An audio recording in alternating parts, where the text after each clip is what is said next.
a whole bunch of waste, fraud, and abuse in the government, because obviously that would look pretty bad. I did expect them to find some stuff. I'm actually astounded that they came in with like an open book to go through everything and came away with absolutely nothing. There was not a... Yeah, absolutely nothing. Yeah, okay. Government of efficiency. Yeah, absolutely nothing.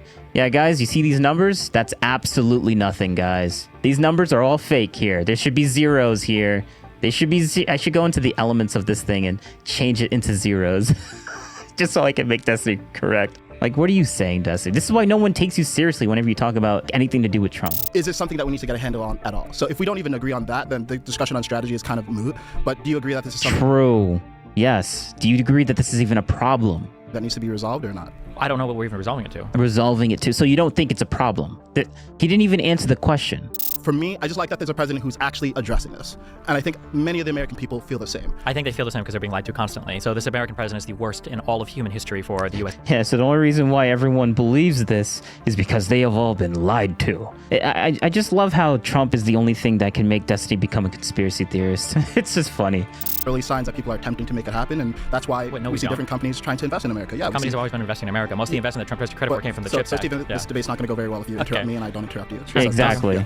So we've seen Taiwan Semiconductor do that. And the reason why he keeps interrupting him is because like Destiny's getting triggered because he knows that what he's saying is correct. But Destiny needs to like reframe it so that he can frame it the way that he wants it to be. Have a conversation on the debt, on the deficit. I think that we could have that conversation, but now we're even further from having that conversation because we're fixated on... See, look, this is the thing that I said when I was watching the erudite debate. Like, well, we can't even have the conversation. Like, what do you think you're doing right now? There's no way I'm going to be able to start this and finish it.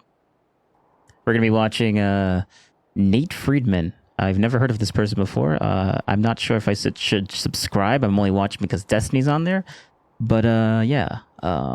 This other dude, though, did a really good job of breaking down Destiny's arguments. Let's just skip through the coming up next part, the spoilers. So yeah. Talking to conservatives, I'm talking to you. Protests are erupting across the country. Some people believe that Trump is our best chance to save America. Others think he's the biggest threat to democracy. So tonight, we bring clarity. Up until now, we've only asked people on the street these questions, but in this special episode of The Nate Friedman Show, I'm joined by Destiny, who is known as the most skillful and seasoned debater on the left. History moves in one direction, right? Why? Because of time? His debate with Ben Shapiro made shockwaves, getting over 12 million views. Today, he goes head-to-head with Kaizen, a creator that Elon Musk calls a clear thinker. Kaizen is a repeat guest on Piers Morgan and gets hundreds of millions of views every month on his analyses. Last 2 weeks of Senate confirmation hearings for Trump's cabinet have revealed to me exactly why I left the Democratic Party. Watch this. Gentlemen, it's an honor to host this debate. My job is to talk as little as possible, but to also be as fair as possible. Let's get into it. So, to start off with Destiny, tariffs. Destiny, you believe tariffs are impeachment worthy. Can you explain why you believe that?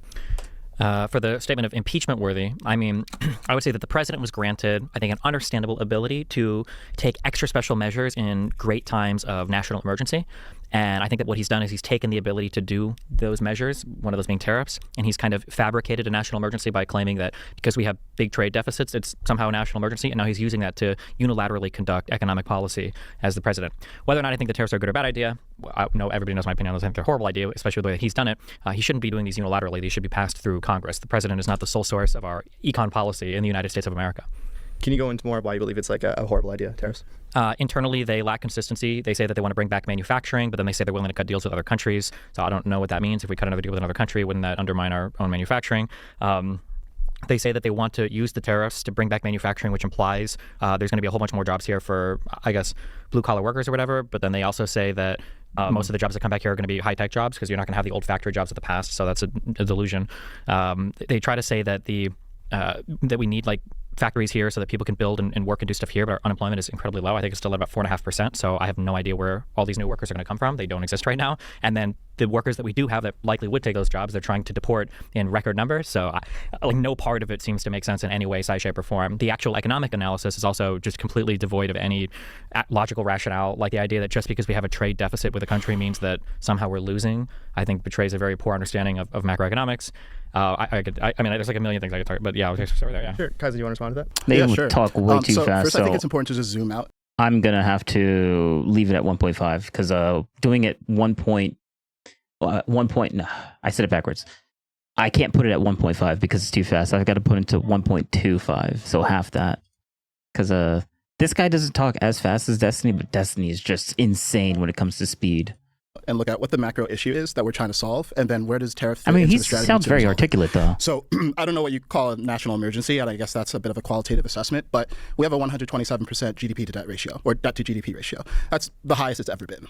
And with $37 trillion in debt, $2 trillion deficit, we need to restructure things in America. Otherwise, we're going to have a bona fide emergency. So first, do we agree that there's something that we need to head off at the pass, whether we agree that it's an emergency right now or it'll be an emergency later? No, I think that this is given as a truism with no qualifiers ever. I would ask you very simply, what should the debt to GDP ratio be? I know it's the highest that it's ever been, including wartime, right? So the highest it's ever been, even post-World War II, was 119%.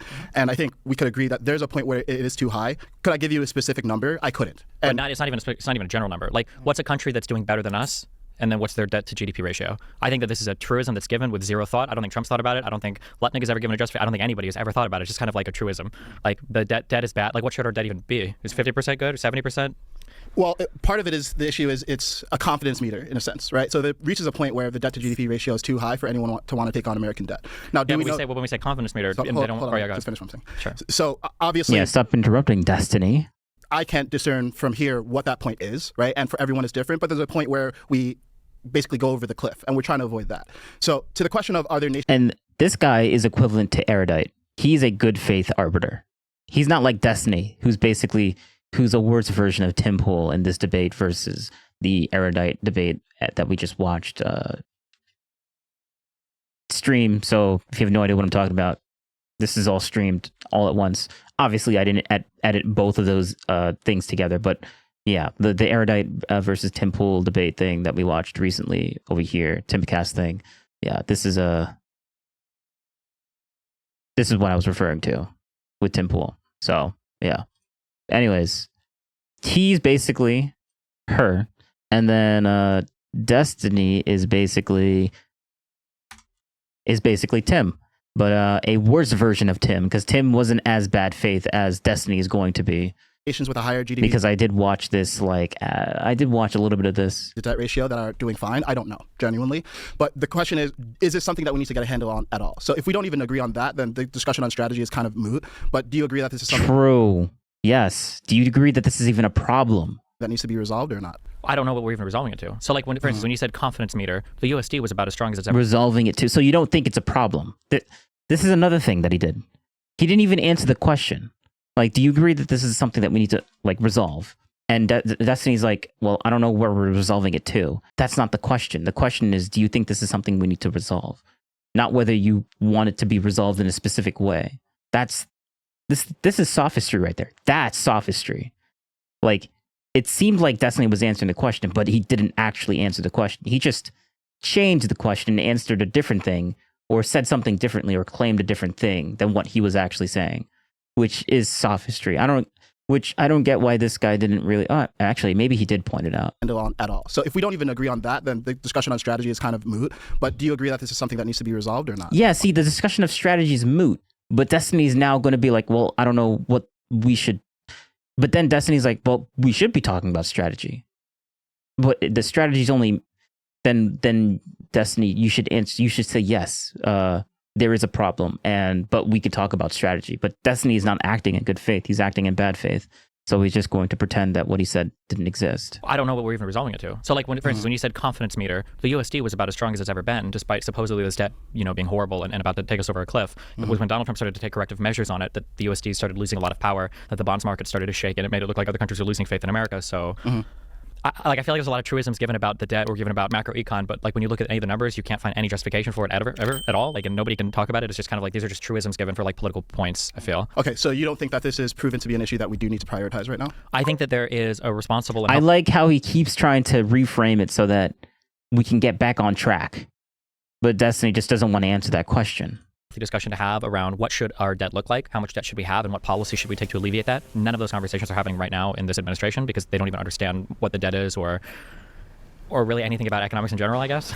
Like, just for instance, because we have a trade deficit with a country, that doesn't mean we're subsidizing them. Trump says it over and over again. It doesn't mean we're losing out to them. Trump says it over and over again. And it doesn't mean that it's weakening our economy, but Trump says it over and over again. So how can you even begin to have a discussion on what the debt should look like if we don't even have a basic understanding of like what a trade deficit is, I guess? Yeah. So where I agree with you is Trump administration has not been good about messaging some sort of comprehensive idea of what the debt should be, why it's too high, why we need to get a handle on it, and what the limits of that handle should be. So I agree with you there. True. And I'm not here To be clear, real quick, we don't agree on that. I'm not saying they're not messaging. I'm saying they don't understand it. Okay, and I don't know that they don't understand it. I'm curious what makes you confident that they don't understand Because it. every single step they've taken has been bad for it.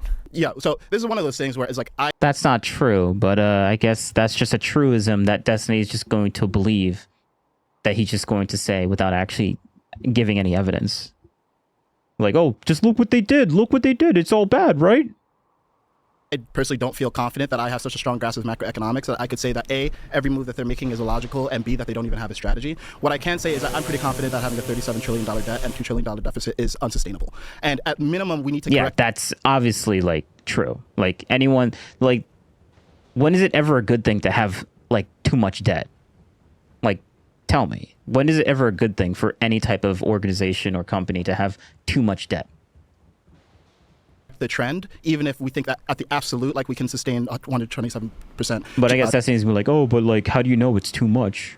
And then I'm going to be like, well, I think trillions of dollars in debt is too much. Yes. Name another country that has trillions of dollars of debt. You can't.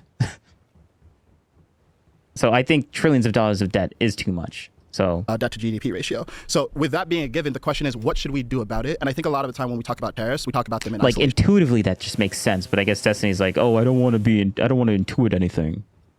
And where I agree with you is the tariff strategy has been opaque if it's there at all. Right? We talk about tariffs in terms of wanting to reshore manufacturing, and then it turns about we need to turn it into some sort of methodology for creating reciprocal tariffs, and it's more about fairness, and then it's about blue-collar workers, and it's really unclear. But I know that the overall strategy is to at least cut the deficit to zero by increasing revenue on the revenue side through tariffs and reducing costs through DOGE, which we're going to talk about in a moment. And to me, that's something that Howard Lutnick has said, it's something that Scott Bessenson said. To me, that's at least a compelling directional approach to dealing with this. And I think it's very hard to assess where tariffs fit in the overall picture because we're also talking about things like deregulation. And yeah, as you mentioned, it's not as simple as, hey, we're going to put a tariff on this country and there's not going to be any negotiation past that. So, Sure. So there's been mixed messaging. I do like directionally, though, that someone is putting a stake in the ground and saying, hey, we need to resolve a deficit because at least intuitively, this doesn't seem like something that we can sustain indefinitely. Tariffs are supposed to at least help with that by bring back American manufacturing, and then that raises corporate tax revenues, then we can tax more on the corporate side. They've also said some things about cutting income tax below 150K and using tariffs to replace income tax. So for me, I just like that there's a president who's actually addressing this. And I think many of the American people feel the same. I think they feel the same because they're being lied to constantly. So this American president is the worst in all of human history for the U.S. Yeah, so the only reason why everyone believes this is because they have all been lied to. Yeah, good one, Destiny. I love how... I just love how Trump is the only thing that can make Destiny become a conspiracy theorist. It's just funny.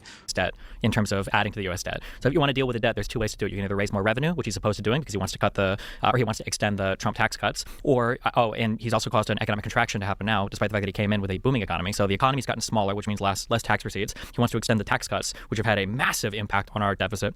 So you can either raise revenues, he's done the opposite of that in both worlds, or you can decrease your outlays, and it doesn't seem like this president is willing to cut any outlays either. So you have the fact that they asked for another $150 billion from the Pentagon, the fact that they're asking for trillions of dollars increase to the debt ceiling, and then the fact that, again, this is one of those internally inconsistent things. We're saying tariffs are going to raise revenue. Well, the only way that the tariffs would raise revenues and the ways that they calculated it is that the consumption remains the exact same, which it won't, because obviously people are going to adjust their consumption based on the tariffs. And two, why would you want them to make a lot of money on tariffs? Why would you want the U.S. to make money on tariffs if the whole point of the tariffs was so that people stopped ordering international goods and started ordering domestic goods? That doesn't make any sense, right? We'd want to reduce the consumption of international goods, which would reduce the amount we collect in tariffs. So even if it's not even directionally good, all of it is just horrible. All of it is horrible. None of it is actually furthering anything to reduce the debt or the deficit, which is why by the end of this admin, the deficit likely won't go down. The debt absolutely won't go down, and there will be a failure on both those fronts, just like there has been with DOGE, as we'll get to that. But I don't think any of the Trump people will even be willing to admit that. Yeah. So obviously it's difficult for us to prognosticate. I would say if, look, at the end of Trump's presidency, the debt and the deficit have not gone down, that is a failure. And then we'll just objectively know because they said they were going to do this thing. They said that all these policies are meant to do this thing, and then they didn't do that thing. What I would say is that we need to consider the tariffs, again, as a toolkit in the overall toolbox. Because one of the things I don't even like about the framing is, hey, let's talk about tariffs. Because that doesn't make much sense to me. It's like, no, let's talk about what the economic strategy is and what piece tariffs serve there. there, right? So you mentioned, for example, that assumes that consumption remains even. But if tariffs raise prices, then consumption will go down because prices will just be too high, right? Well, then we have to consider other things, right? So if we deregulate, for example, and we make it cheaper for companies to actually make goods in the U.S., might prices actually remain the same and consumption remain the same? That's possible. That is impossible. That will never be the case. I'll bet any money. How do you know that? How do you know that, Destiny? Mr. Gamer Boy, how do you know that? Like what? Right now, because in the United States we just can't produce. We don't even have the companies necessary. The capex, the type of investment that we're looking to build those factories and train those people, we're at least a decade out in a lot. Okay. So we can build it, but we're just a decade out. What are you saying, Destiny? Are you saying it's impossible, or it's impossible to do it instantaneously? Because it's impossible to do everything instantaneously.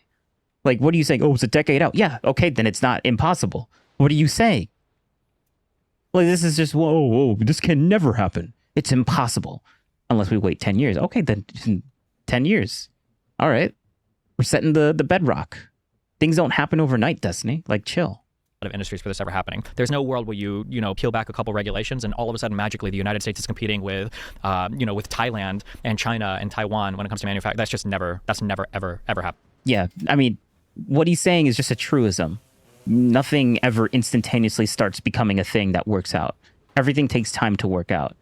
So, like, yes, it's gonna take maybe 10 years for this to happen. But Destiny's like, the Trump administration said it's gonna happen instantaneously. Sounds like Destiny has no faith in the American people. Yeah, he's only acting this way because the president that he doesn't want is in power. Like, Destiny was a complete American simp when Biden was in office, and now that Trump is in office, he's like, oh, America, all these American people are just terrible now. Oh, they voted in. Like, he's just crying like a big baby, honestly, to be frank. Happening. Okay. Well, I'm not so confident that's never going to happen. And at least we see when you watch Destiny in his Ben Shapiro debate, he was glazing the American democracy and the government and how the three branches of government and how we're the only place in the world that ever does something this unique, and everything works in balance, and the Supreme Court is epic and awesome. We have all these judges that do these specific things. He was glazing. All these arguments are from him, and now he's like, oh, I have no faith in the American people. He's essentially saying that, basically. Early signs that people are attempting to make it happen, and that's why we see different companies trying to invest in America. Yeah, companies have always been investing in America. Most of the investment that Trump has credit for came from the CHIPS Act. Stephen, this debate's not going to go very well if you interrupt me and I don't interrupt you. Exactly. So we've seen Taiwan Semiconductor do that. And the reason why he keeps interrupting him is because Destiny's getting triggered, because he knows that what he's saying is correct, but Destiny needs to reframe it so that he can frame it the way that he wants it to be, because that's.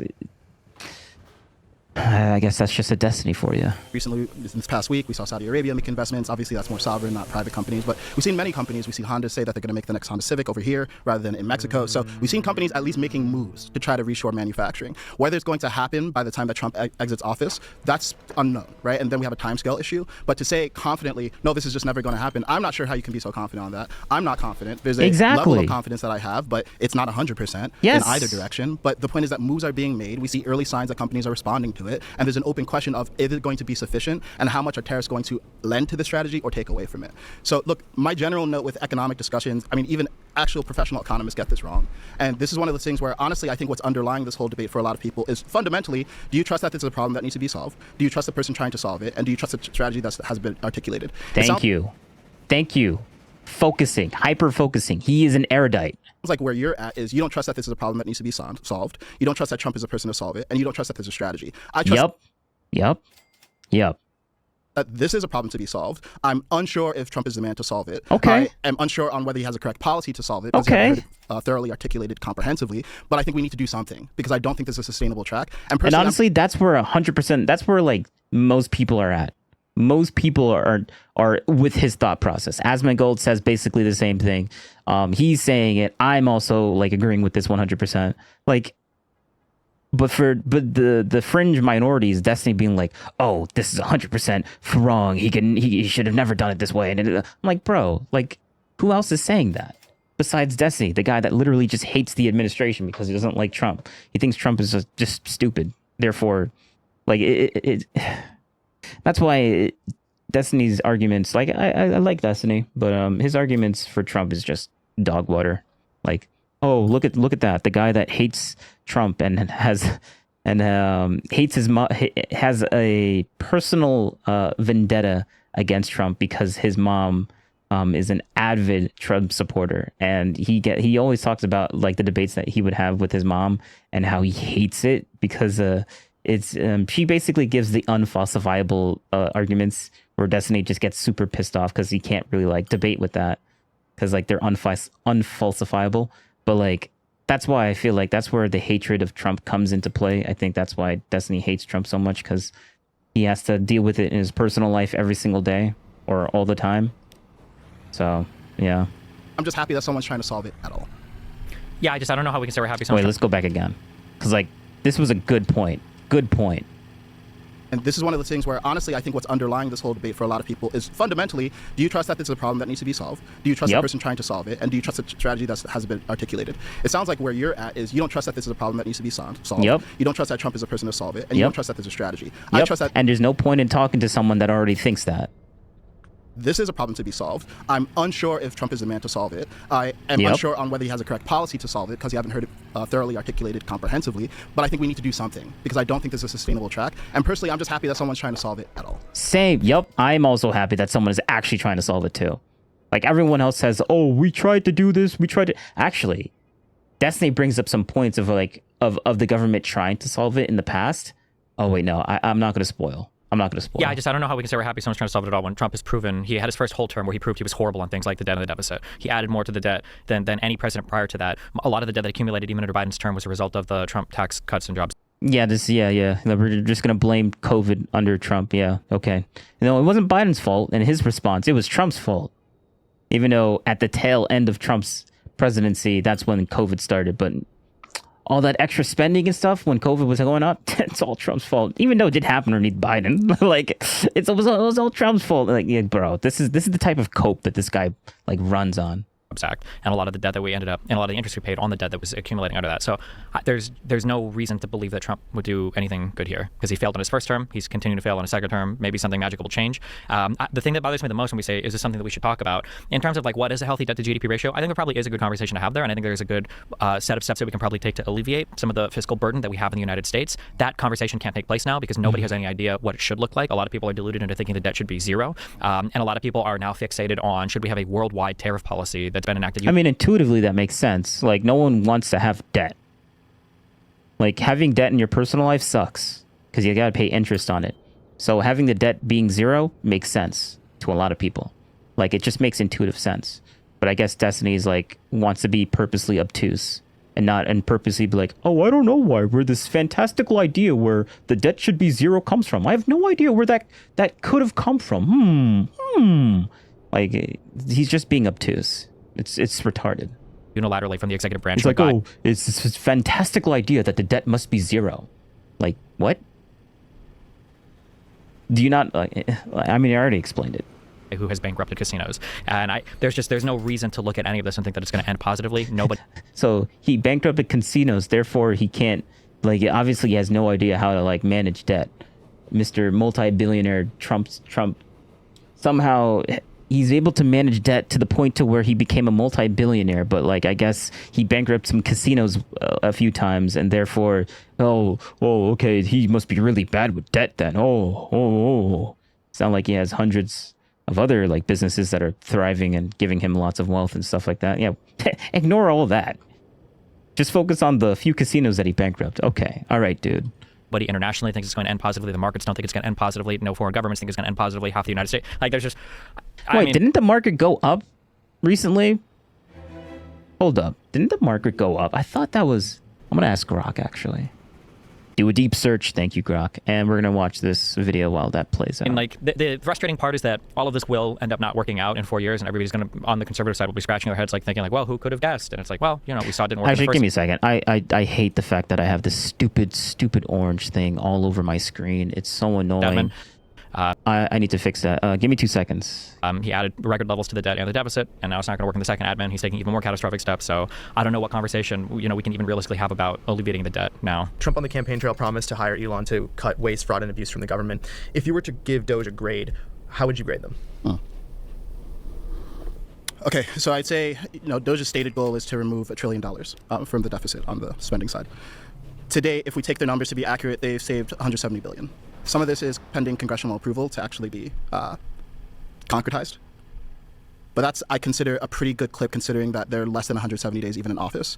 Now, in order for them to save as much as they want to, I think they probably need to do more than just efficiency cuts, and then we get into more sensitive conversations about entitlements and things like that. My general thesis is, and this kind of goes back to the debt conversation and deficit conversation, something radical does need to be done. So I proceed from the basis that I'm happy something's being done at all. My biggest criticism of Doge is I think the messaging has been really poor. It's been really unclear what their criterion is for making cuts or for laying people off. It's been unclear how much of this is politically motivated, like when we consider the stuff with USAID versus actually about massive efficiency gains.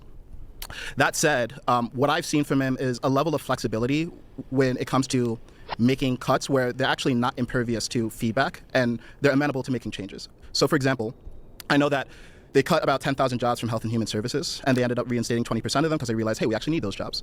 I think it was similar with the Nuclear Security Administration. They cut, I want to say something like over 100 or 177 jobs, and they ended up reinstating a lot of them because they realized they need them.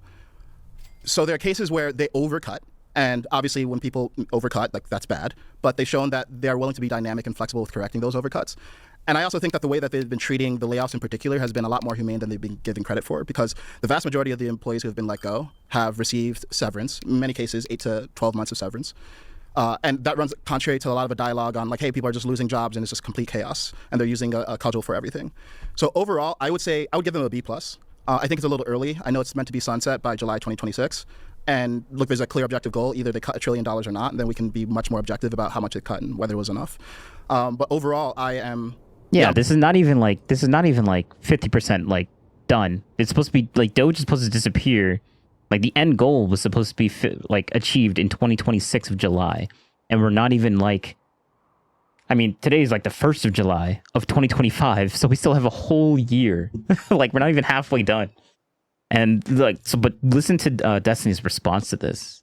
Like it sounds unhinged, to be honest, in my opinion. I'm positive on the changes that they've made. I'm positive on the fact that they're willing to take feedback. Like a B+ is a fair goal. Yeah, B+. I would give a B+. Like it was a bit rocky in the beginning, but like the market has actually. Let's see. Did the market actually go through? Oh, we're not done yet. Oh wow, this is why I love deep searching, man. It's clarified the request, evaluating tariff dates, assessing tariff impact, calculating market dates, exploring data searches, confirming whatever this is, SP5. Oh, I know what that is. Comparing markets trends, verifying market composition. Okay, there we go. We just finished. All right. Oh. Research suggests the market is lower compared to before Trump's 2025. Evidence leans towards a decline in the S&P 500 on May 3rd. Okay, interesting. Oh, the compary. All right. Let's put this in.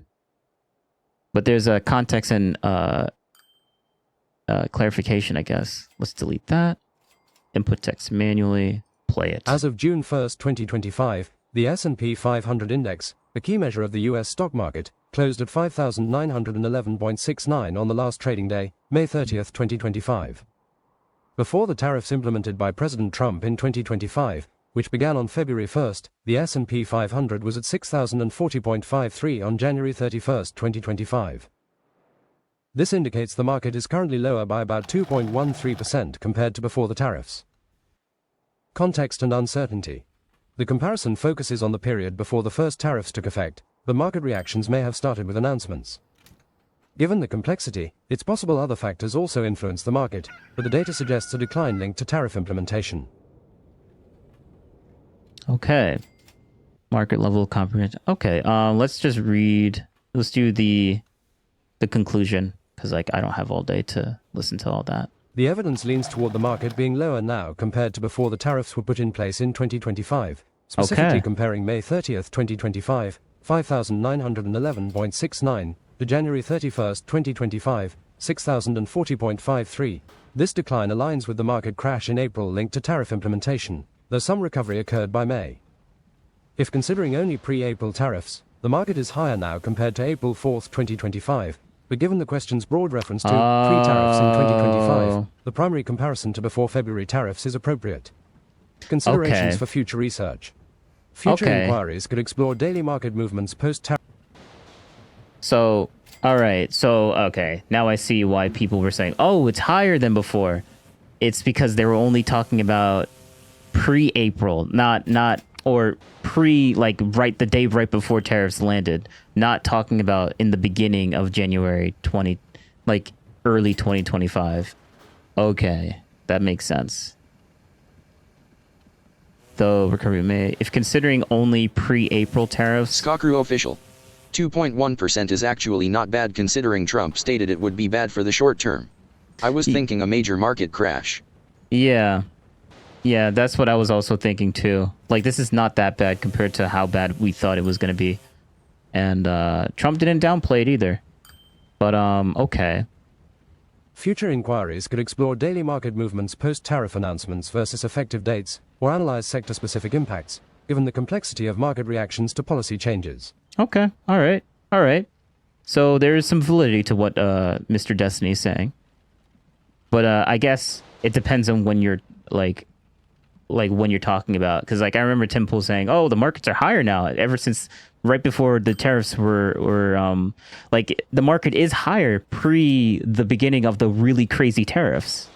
But like if you're talking about like all the way to the beginning of January, then okay, then it's probably not. It's not higher over that yet because the markets were higher that back then. Oh wait, here's a nice little thing.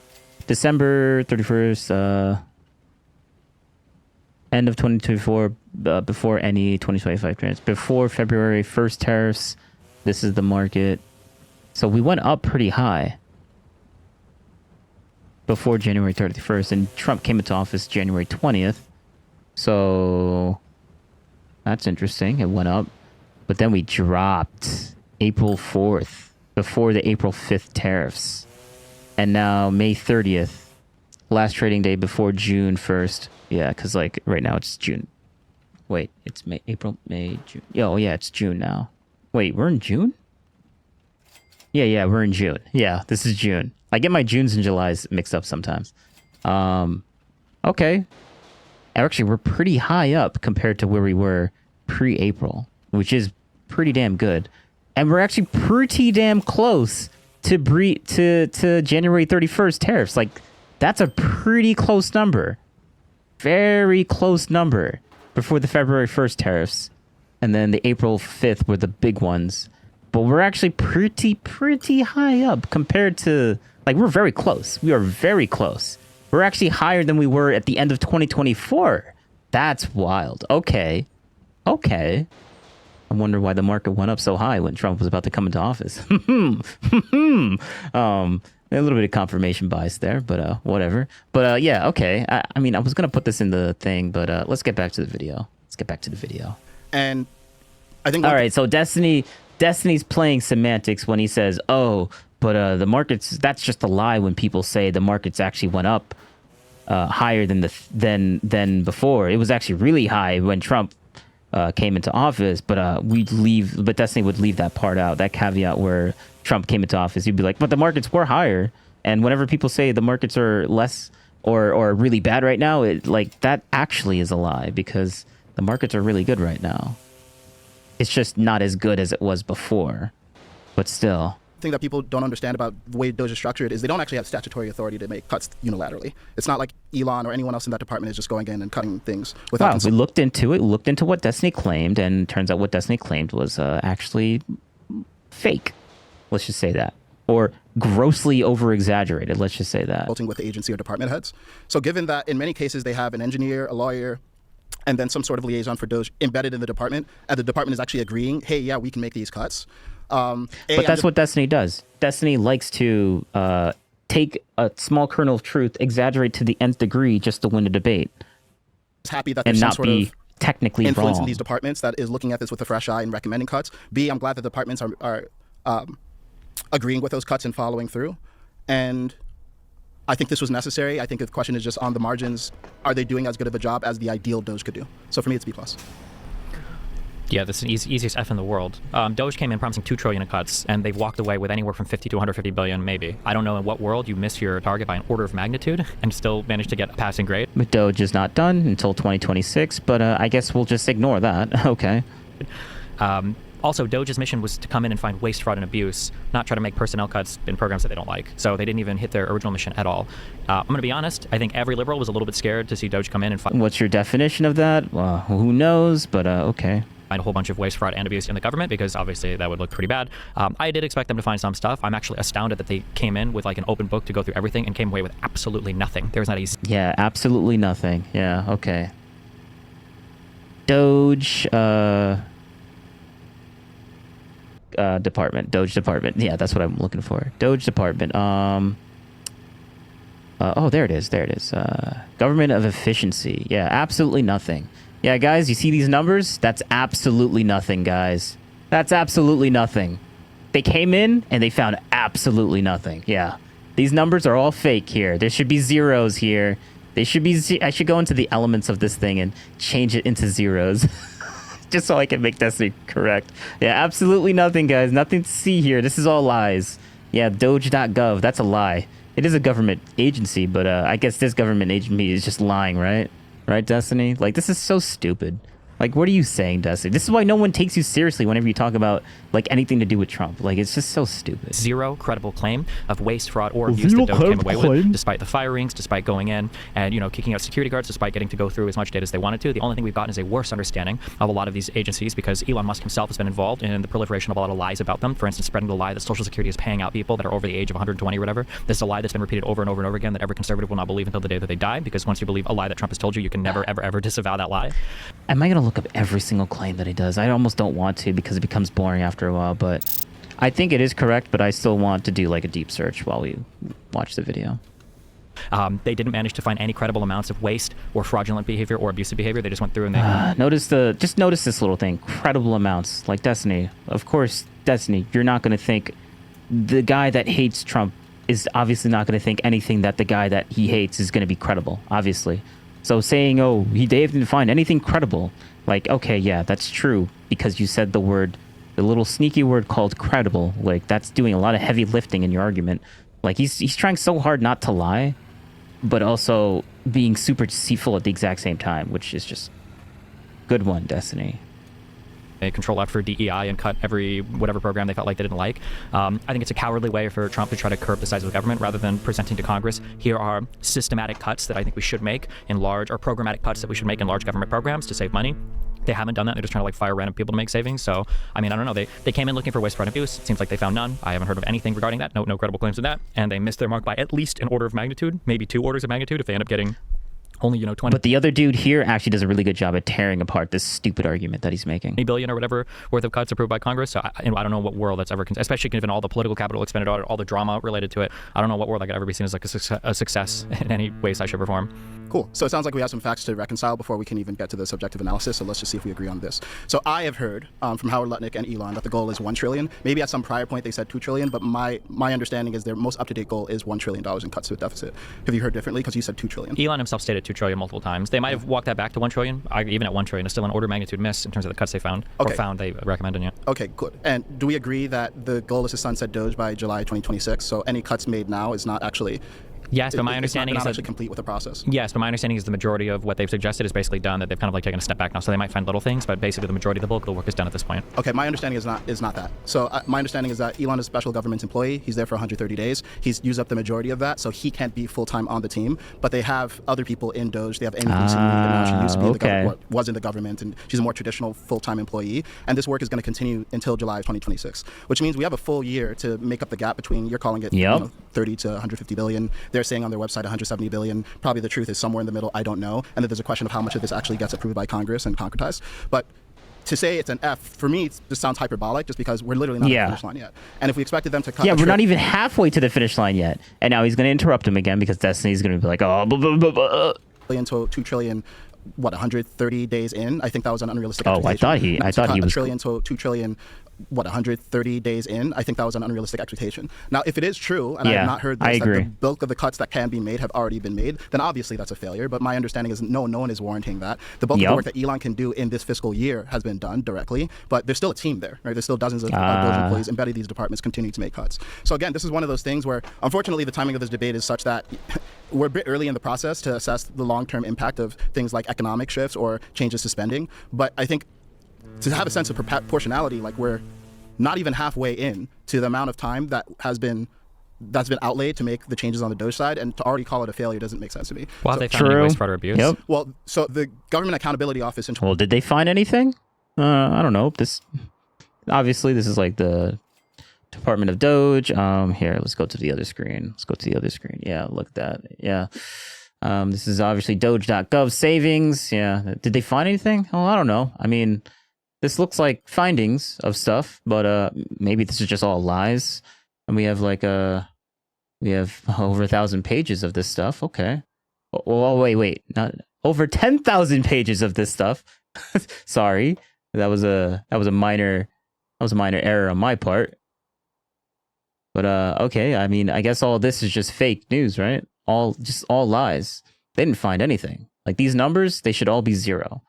Oh, did they find anything? All right, Destiny. Good one. 2022. So Oh wait, hold up. The other thing. All right. Is it true that Trump or Doge / Doge said that people are being paid out Social Security that are over the age of 120? The research suggests, I think they did do this, but I want to be specific on like what Destiny is like pointing out. Research suggests Trump and Musk, associated with Doge, claim people over 120 receive Social Security. The evidence leans toward both making such statements, though they're inaccurate. Okay. Controversy exists, as claims are debunked by experts and the Social Security Administration.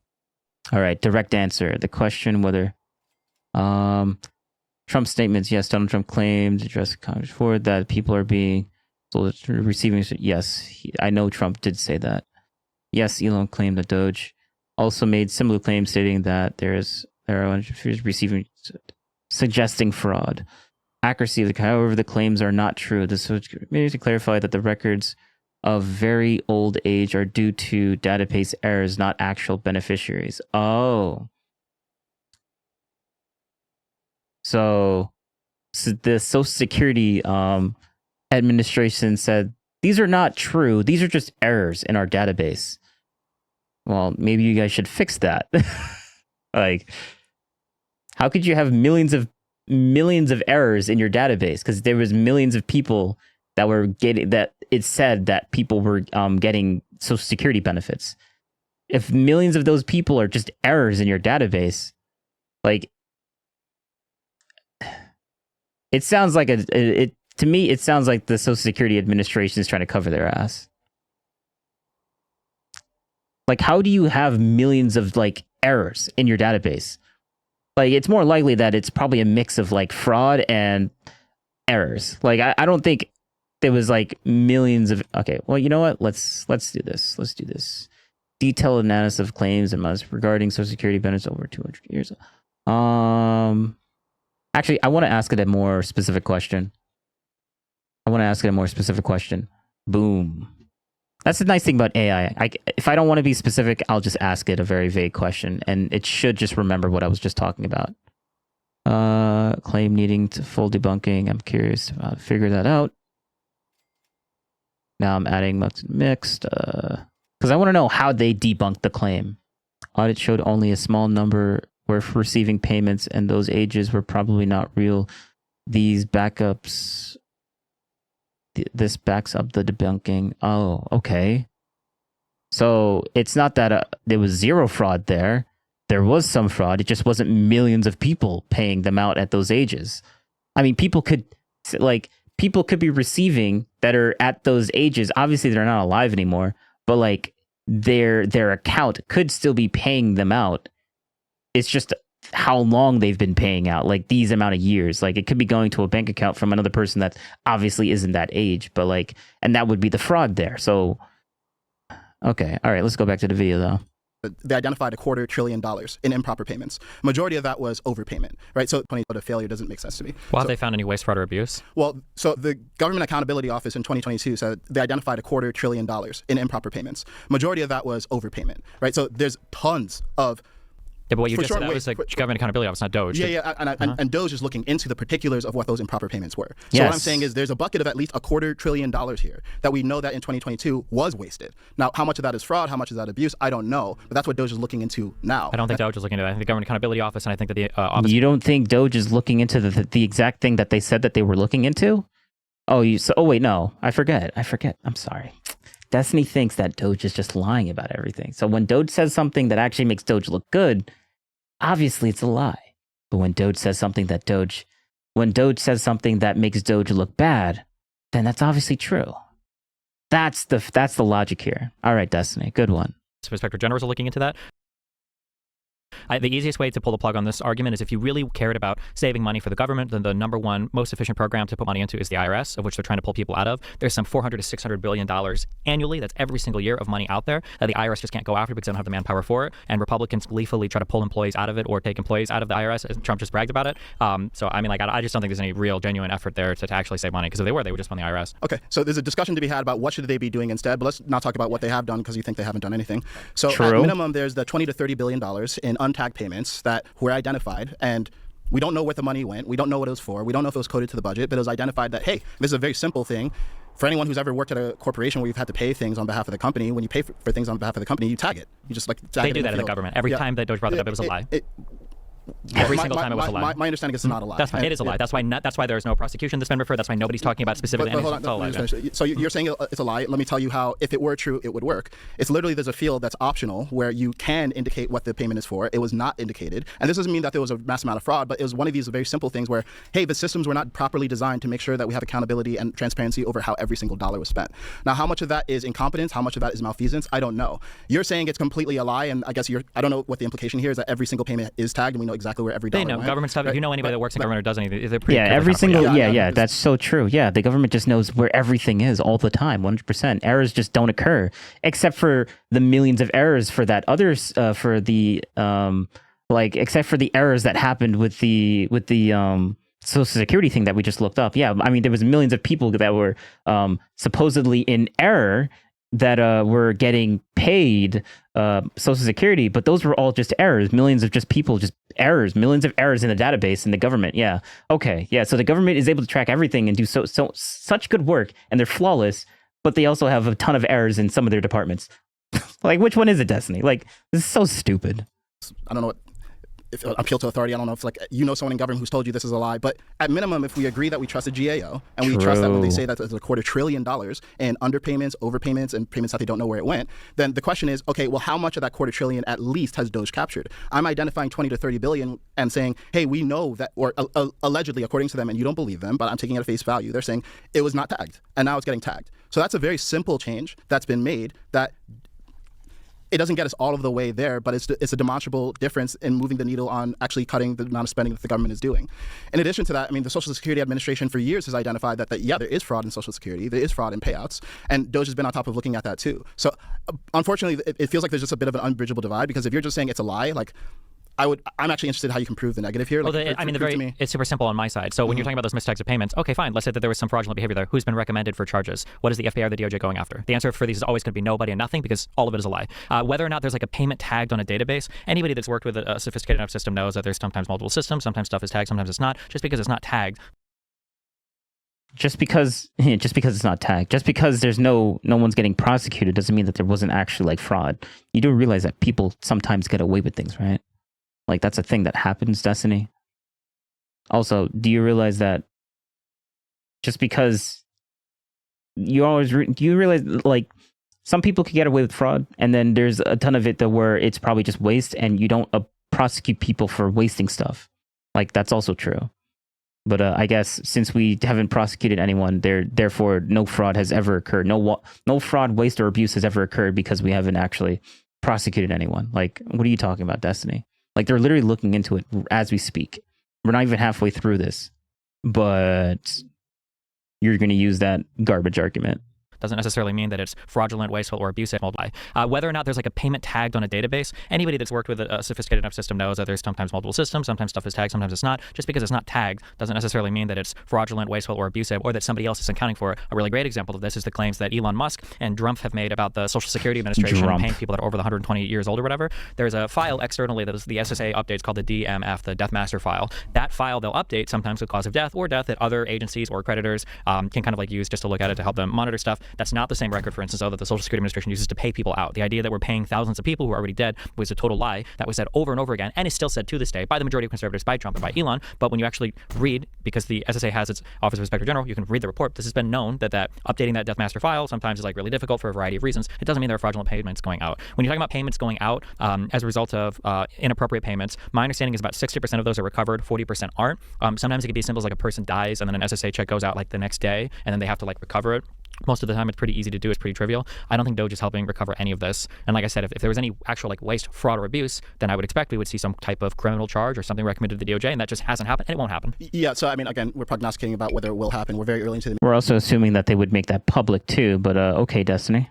administration. Maybe it happens. Maybe they actually do prosecute people. And in many cases, I don't think a prosecution is needed because if it's simply waste and it's simply error and it's simply entropy, you don't need to prosecute someone for that all the time. As you just acknowledged yourself, sometimes there's many systems. Some of them are antiquated. Some of them are not talking to each other. And even in the case that 60% of these funds are recovered, 40% are not, then there's a 40%, there's a large S that we can actually recover and we can actually be looking into. So true. Sorry? Stop pulling employees in from the SSA. Fund the SSA. Yeah, and it might not be an issue of funding the SSA. It might be an issue of making the SSA more efficient and actually updating the systems and updating this DMF, as you pointed out. Or, as I understand it, there are systems that are coded on really old code called Cobalt. And there's not many coders who are actually coding Cobalt anymore. So it's like, why are we using old systems? So some of this is just modernizing the systems that we have in government and getting off of old software licenses we're not using anymore, canceling old contracts that we're not using anymore, and just modernizing and making things more efficient. And the proof of that being done effectively wouldn't mean necessarily that people are going to jail. The proof of that would be that the actual amount of spending goes down. So again, as I said before, the proof of this should not be that people are going to jail over waste, fraud, and abuse. Well, the fraud for sure. But the proof of this should be that the actual number is going down. And you've acknowledged that there's somewhere between 30 and 150 billion that they actually have saved. So there's something. It's not nothing, as you've been saying sometimes. Yeah. They're reporting that's $170 billion in saving. Even if the truth is somewhere in between, even if we cut it at halfway, let's say I'll take the halfway point and it's somewhere between 80 and 120 billion, that's substantive. And my question to you, Stephen, is do you think that there should be well, actually, it's not fair to say that because you did say that there should be a plan presented to Congress and that's the way that we should do it. I would say, well, we've tried that so many times. We tried that so many times. The best that we've been able to save is like $30 billion. And I'm glad that there's some sort of different approach where we're bringing in people from private industry. We're focusing on not just conventional government planning to actually reduce the amount that we spend and actually trying to modernize systems, make them more efficient, and just update government. So yeah, that's why I give it a B+. I can understand why you wouldn't want to give it a B+. I don't understand how you can give it an F, given that we're literally not at July 2026. Doge came in to find waste, fraud, and abuse. They didn't find waste, fraud, and abuse. They came in to make suggestions for cuts to programs because Republicans have given up on trying to govern this country. If Republicans want to cut from the government, if they actually want to decrease the amount that they spend, then you go to government to do government. You don't get to bring in a guy who's frying his brain on ketamine to try to make a whole bunch of arbitrary cuts in personnel because you're too lazy or stupid to figure out how to actually write the bills to cut the departments. I don't like this idea that conservatives go, well, it was too hard, so we brought in a guy unilaterally to just start hacksawing stuff, and this is our way of doing it. Doge was brought in to find waste, fraud, or abuse, not reread to me in a less coherent voice things that are on Government Accountability Office or Office of Inspector General reports from 2022 or 2023. It's a waste of money. It's a demonstration of a lack of ability to do business. Elon Musk became everybody's worst middle manager. Anybody that's worked in private industry knows how annoying it is to get a random email from some C-level exec saying, send me 5 things that you worked on this week. Like it was so annoying that half the cabinet heads were like telling their departments. I think Kash Patel, maybe Hegseth was saying like, guys, don't waste your time responding to this. This is stupid. Okay, this is dumb. It was a total failure in every single like size of the way you can measure it up. It was a failure. They came in looking for waste, fraud, and abuse. They came away with personnel cut recommendations because they don't know how to recommend these things to Congress. And the small things that we want to take credit for Doge, like you're talking about optimizing systems, that department was already in place. Obama put it in place. It's called USDS, which is what Doge kind of like became a cancer onto. It was the United States Digital Service, which was supposed to go around and optimize government systems. If they wanted and this, I don't like this because Trump will suggest something crazy and stupid, and then when it comes and it fails, everybody tries to walk it back to a more reasonable program. If Doge had come in saying, we want to help the USDS make the federal government more efficient, and we think that there are ways that we can do that. Okay, well then fine, that's cool. That wasn't what was promised. What was promised was Elon Musk saying $2 trillion in cuts from a $1.7 trillion discretionary budget, which is what our spending is on the discretionary level, by finding waste, fraud, and abuse. The numbers that he cited over and over again were crazy. And at the end, we came away with drama related to shuttering departments unilaterally, like USAID, or we came away with personnel cut recommendations, which are neither waste, nor fraud, nor abuse. So it's an easy F. Yeah, so I would say that personnel cuts can be cutting waste. I mean, if there's a certain amount of people doing a job and we can do the job with fewer people, then anyone above that we don't need. And that's unfortunate because obviously it sucks for those people who are doing the job to be removed from the job. But this is very normal in private industry. You say, hey, we actually have too many employees to do something that now, either due to better systems or better technology, we can do with fewer people. So I would say that laying off people does constitute removing waste. And I'm not sure what you consider waste that wouldn't be personnel cuts. There's obviously examples of waste that are not just personnel cuts, but I would say personnel cuts falls under the category of waste. So to say, oh, well, all you did is cut employees, that's not actually resolving waste, fraud, and abuse, I think is categorically not true. I don't think there's any way. Let me just finish what I'm saying. Some of what you said, I mean, Elon being fried on ketamine and Republicans are not trying to govern the country. I mean, this is like theorizing about people's state of mind and ad hominem. I don't think that's really necessary. Yeah, and true. I'm not really interested in speculating on what Elon's mental state is or Republicans' motivations. But again, we go back to the higher level problem, which is that we have a massive deficit. In my mind, we need to get a handle on it. At least directionally, we need to get a handle on it so it doesn't increase. We've tried the traditional approaches that you've identified. We've tried the conventional government agencies, audit other agencies, and then make recommendations to Congress, and then Congress approves those changes, and it hasn't been working. And that's why we need to, as annoying as it could be to have a private industry middleman involved in the picture, look to private industry. And this is not completely without precedent. I mean, Henry Ford helped the government, Howard Hughes helped the government. We've had business magnates help the government at stages in the U.S.'s development before. Now, whether you think Tizen or Destiny is winning the debate so far, I mean, I don't really care. We're just gonna skip through all that. So the question again is not whether Elon's on ketamine or whether we should be bringing individuals from private industry. The question is, how do we actually get this deficit in hand? And I haven't seen any public sector approach that's been successful. I see a private industry success that is at least more successful than every approach prior, because the most savings that we've ever gotten is around 30 billion. And if that's a low end of your range, then Doge is actually already doing better than they've done in the past. True. And I think that's something that shows early signs of promise. Again, if we don't get it through Congress, a lot of this doesn't actually end up mattering at the end of the day. But I would like to hear, what is an approach that we haven't tried? Like, you say that government is the way that you should do it, but when government does do it, they barely crack 30 million as like their highest. And Destiny's already giving Doge the minimum, absolute minimum that Doge probably have done is 30 million. So obviously Doge is doing literally more than what the government has been doing the entire time, but then he's gonna bash them for not getting, like, for not going up to 1 trillion when all they did was like 30 million. And he's like, oh, this order factor is so bad, but you wanted to do it. I'm just repeating myself. It's just stupid. That we should try that doesn't involve private industry that you think would work. A real approach would be having people come together when you go to make the budget and suggesting these are programs that we need to make. We actually need to make programmatic cuts to huge parts of the federal government. But the problem is nobody wants to do that because they know that U.S. citizens generally enjoy those programs, and so they're too cowardly to actually cut from any of those programs. So that's one way to do it, is to cut from the programs. The second way to do it is to keep the programs the same size, but to continue to grow the economy. And Trump is doing the exact opposite of both of those. Our economy is contracting right now because he's destroying faith in the USD and faith in the United States at large across the world. Actually, we're actually growing, as you saw with the whole Grok thing that we did over here. The U.S. market is actually growing. This was specifically the S&P 500 closing prices at the end of 2024. It was at this number. At the end of January 31st, 2025, it was at this number, which is really high. The beginning of before the first tariffs, after the first tariffs, and right before the April 5th tariffs, we went down by 1,000, which is not good. But this is closing one day before June 2025, and we are basically right back up to where we were in January 1st before the first tariffs. Very close to where the first tariffs are. So, like, I don't know what Destiny's talking about when he says, "Oh, the like everything like what is he talking about when he says this? This is stupid." Keep the programs the same size, but to continue to grow the economy. And he's is doing the exact opposite of both of those. Our economy is contracting right now because he's destroying faith in the USD and faith in the United States at large across the world, and because we're reducing. No, but the S&P 500 has been going up, so like obviously that's not true. Our tax receipts, our revenue, by way of economic contraction, and because he wants to extend the tax cuts for the Trump Tax Cuts and Jobs Act. So again, If we were ever going to But have if Destiny's not talking about that specifically, then maybe he should use a better word than just saying the markets. Like that's a general ass term. He's gonna be like, oh, but I wasn't talking about the S&P 500. Like I feel like Destiny's doesn't want to be like, well, actually, I wasn't talking official. about that. Our goal is to put $5 in your pocket by next week. It's been 4 days and I only have $4. Where is my $5? Yeah. have a conversation on the debt, on the deficit. I think that we could have that conversation, but now we're even further from having that conversation because we're fixated on whatever Doge is or whatever this is. See, look, this is the thing that I said when I was watching the Erudite debate. Like, well, we can't even have the conversation. Like, what do you think you're doing right now? Like, he's literally asking you for the strategy. Let's talk about the strategy. And you're like, we can't even have the strategy talk. Like, we can't even have this conversation right now. Like, what are you doing right now? Like, what? Going to, like, if the deficit, the budget deficit, and of course the debt will grow, but if the deficit grows, so again, if we were ever going to have a conversation on the debt, on the deficit, I think that we could have that conversation, but now we're even further from having that conversation because we're fixated on whatever Doge is or whatever this is. We're not going to, like, if the deficit, the budget deficit, and of course the debt will grow, but if the deficit grows or stays the same, will you admit that it was an utter failure the entire 4 year? If after a year, yes, he said that multiple times. He already said, yes, if we're 2026 and we haven't hit the 1 trillion mark, that would be an utter failure.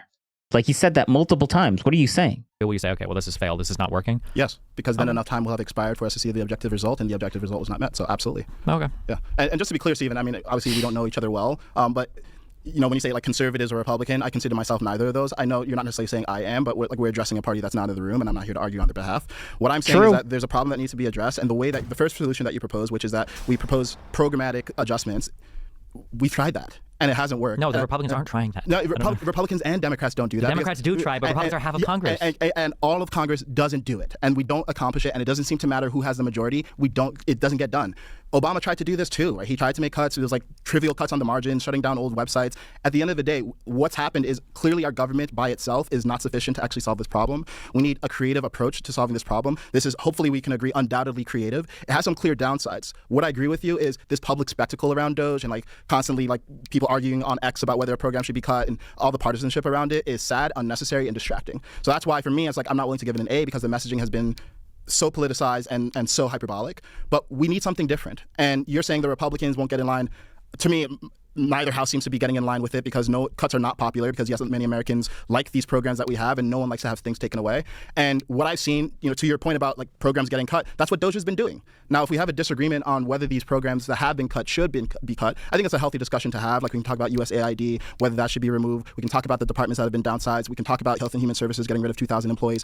All these things are reasonable discussions to have. But what I don't think is a reasonable discussion to have is discussions about whether it's the Democrats or the Republicans and talking about these hypotheticals where all the Congress people get together. Exactly. What? It just hasn't been working. And frankly, as an American taxpayer and someone who's been observing government from the outside for years now, it's like, I'm just glad that we're trying something different. I mean, like this true. is the Republicans throwing their hands up, and it's the meme comic of we've tried nothing and we're all out of ideas. If Republicans want to govern, the country is here to be governed. But as long as half the country is just having an epic time following Trump into, you know, whatever abyss they're happy to follow him into, nothing is going to get done. Like none of the Doge stuff is probably going to get solidified by Congress. Most of the people in Congress are not happy with any of the suggested cuts. It's just nothing. Like when Republicans decide, okay, well, we have to actually come together and we need to start writing legislation, then something will get done. It's not a both sides issue. Democrats are able to pass way more legislation. The economy and the budget, both, so fiscally and the economy, tend to do better under Democrats. Every time a Democrat comes back into office, they have to. What happened to the whole, like, you don't realize it was a whole meme called Bidenflation, right? Oh, wait. But Trump was the reason why we had inflation underneath Biden. I forget. I'm sorry. I forget. I'm sorry. Sorry, I should have known. Destiny. It was Trump's fault for why everything got so bad underneath Biden. True.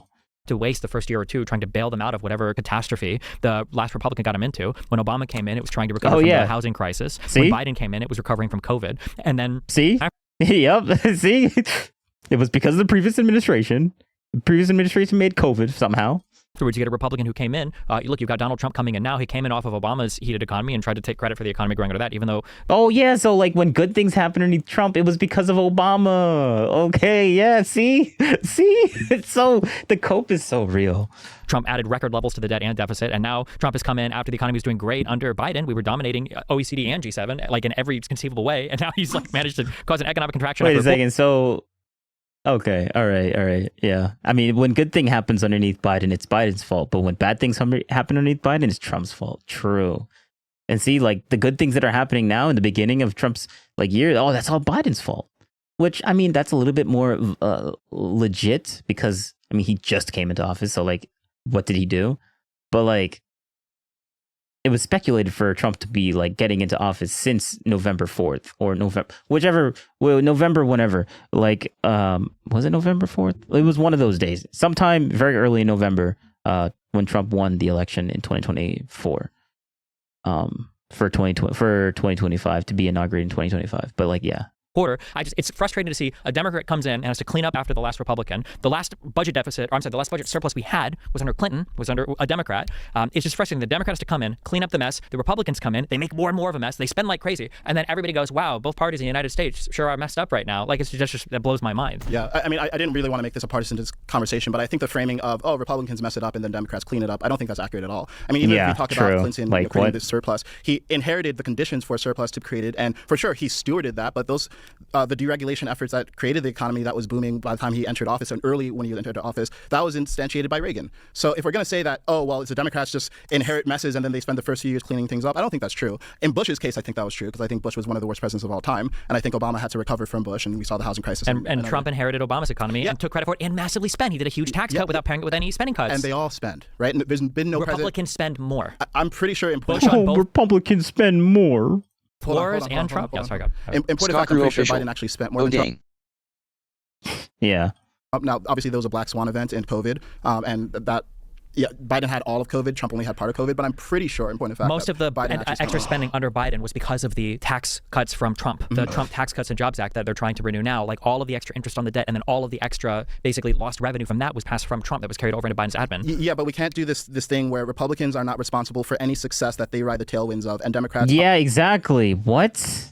Are not responsible for any failures that they have to ride the headwinds of. I'm not saying that. I'm saying that I can point to measurable Republican failures over and over again. Yeah, but I'm saying you say Trump inherited Obama's economy. Yes. And I'm like, he stewarded the economy that he had. It didn't go off a cliff, and there's something to be said for that. And similarly, Clinton did the same with Reagan. So Republican, he didn't steward the economy. He overheated it. And then they cried about inflation a few years later. He came in under Obama, and the markets went from growing 10, 15% of a year to 20 to 25% of a year for 3 years. And he did that with a massive deficit spend by cutting all these taxes and not paying them any government spending cuts. And then the same Republicans now want to come in and say, well, Trump's going to be the guy to save our budget. He couldn't do it when the economy was going well. Why would we expect him to do it now? Well, I would say in the case of like overheating the economy, remember a lot of these changes were made. Man, everyone keeps forgetting about COVID. Like, I don't blame Biden for COVID. I blame COVID for COVID. But like, it's just fine. I find it funny that, because Trump was in office before and then COVID happened, that's why Biden was that's why everything was going really crappily towards Biden because of what happened in the previous administration. Not that COVID happened. Like, he keeps keeps flip-flopping between COVID and Trump as if they're synonymous to being the exact same thing, which honestly, I feel like Destiny, that's just the way that Destiny debates. He debates like a scumbag when it comes to anything with Trump and Trump being bad or good or whatever. As we both acknowledge, prosperous economic times, and then COVID hit, and then the same tax cuts and things that they did in times pre-COVID were not that effective post-COVID. And I will say to Biden's credit, I think he inherited a really difficult situation and he prevented it from going completely off of a cliff. Yeah. But again, when we say, if we talk about what level of confidence that we should have, that but I'm not going to blame the previous administration for those downcomings like Destiny's doing.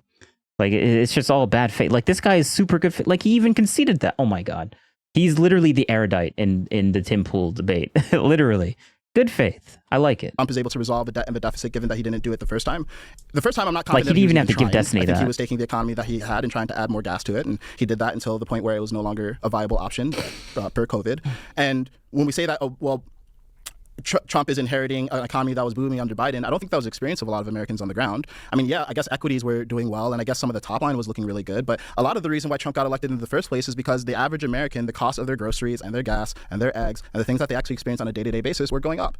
And then over the longer term, the cost of houses were going up because interest rates were so high too. So even this framing of, he inherited this booming economy, I guess it depends on what you call economy, but the actual economic experience of the average Americans was not good under Biden, and that's exactly why Trump got elected. And so again, I'm just talking about this fundamental framing of, things were good, and then Trump either came in and he just rode that high, or he messed it up after things were good. I think it's demonstrably not what happened last year. True. I mean, I think you can look at literally any economic indicator, and every single thing on paper will agree with the assertion that I'm making. And I just want to say it's a fantastic way to frame Trump's first. All right, then name one. Give an example. Just don't say, but actually all the facts are with me. So you're just lying. All right, then name them. Name them. 4 years is saying they were bad because he wasn't even trying when he was the president of the United States of America. But Well, I would say it wasn't a priority. Like, as I recall, debt and deficit were not as much of a priority. And I don't think it's been, honestly a big priority for any president in terms of actually trying to make substantive changes. I mean, maybe it's something that you mentioned in a campaign. Everyone says, I want to cut the deficit. But I haven't seen anyone actually make really substantive changes to try to do that. And I don't think Trump 1 had much of an emphasis on that. I would argue that Biden expanding the IRS workforce by, I think they tried to do 80,000 people, would have been a really big step, although I think the Republicans have defanged that almost entirely now. And then I would say that at least the Inflation Reduction Act, the fact that they tried to pass legislation that had government spending that was offset by cutting part of the government, I would say that was an effort. And then you see things that Trump is trying to take credit for now that you mentioned earlier, all these investments into the United States from Taiwan chip factories or whatever. A lot of those are largely spurred on by the fact that Biden passed the CHIPS Act, which was more than just a tariff, but it actually provided for large-scale subsidies for domestic manufacturing investments from foreign investors. So, I mean, I don't know. Like Trump a long time ago, I mean, there's videos of him saying that the economy seems to run better under Democrats. I mean, I agreed with him then. I think it's still largely true, but I guess we'll see after the end of these 4 years how people try to rationalize away everything that's happened so far.